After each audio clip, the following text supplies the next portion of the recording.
We're still at TBD. Next to me is Jay. Hello. We have a different game now. It's called Mini World War II. Yes. And it's from?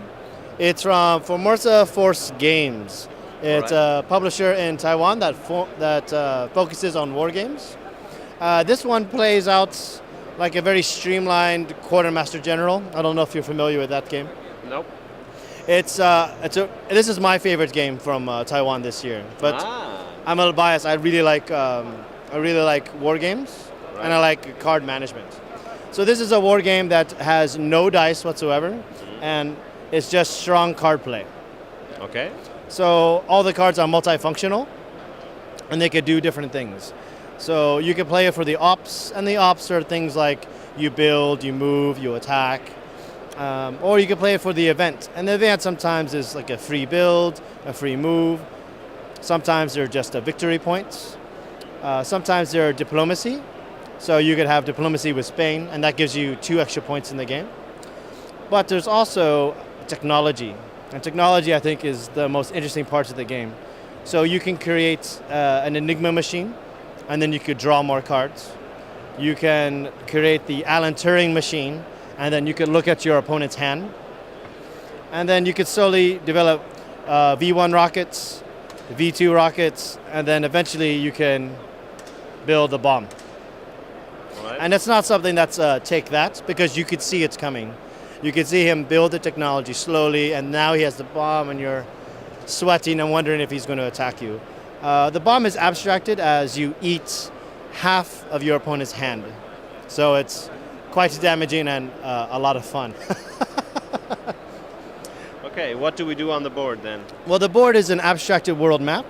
And as you can see, there are each section can only have 1 token. So it's very, very streamlined and very, very simple. You have 3 shapes. You have the land, which is square. You have sea, which is circular, so only boats can go there. And then you have octagons, which both units can go, tanks or boats, because it's half a square, half a circle.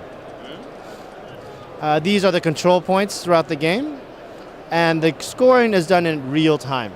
So as you conquer places, your score will go up. And then when you get to 32, you win the game. If China or America join the war, then it goes to 36. The game is played over 7 rounds or 7 years. And this will show you how many cards you have. So at the beginning of the game, you have 3. Germany has 4. But by the end of the game, every player will have a hand of 5 cards. This is very interesting because it's a 2v2 game, so it's a team game. So you have the Axis and the Allies. Or it could be 1 versus 2 or 1-on-1. The interesting mechanic with the Chinese cards and the American cards are actually quite powerful. So if you attack them, then the cards are shuffled into the deck. Or you could discard a card and then draw from their deck, and slowly they enter the war. All right. But it plays very quickly again, if it's your first game, maybe 90 minutes, but if you know what you're doing, under an hour for sure. And you can throw somebody off the board completely? No, because even if you control their territory, last time I played, I conquered Russia. But Russia has rebellion fighters, and so they can always generate more troops inside. But it's very smooth. It's really strong card play because all the cards are multifunctional. Each card gives the player, 5 or 6 different choices, and then you have a hand of 5 cards. What? So it's just strong card play that powers the game, no dice, and I love it. World War II Mini. No, Mini World War II. II. Yes. Oh, and also all the art in the game is from newsreels of the time. I see. Right? And then all the Russian cards have Russian. All the English have English. All the Chinese cards have Chinese.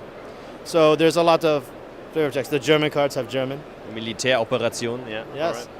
So there adds a lot of historical flavor to the game as well. So it's not just cards and tanks. Okay. Thanks for the explanation. That's my pleasure. Bye-bye. Bye-bye.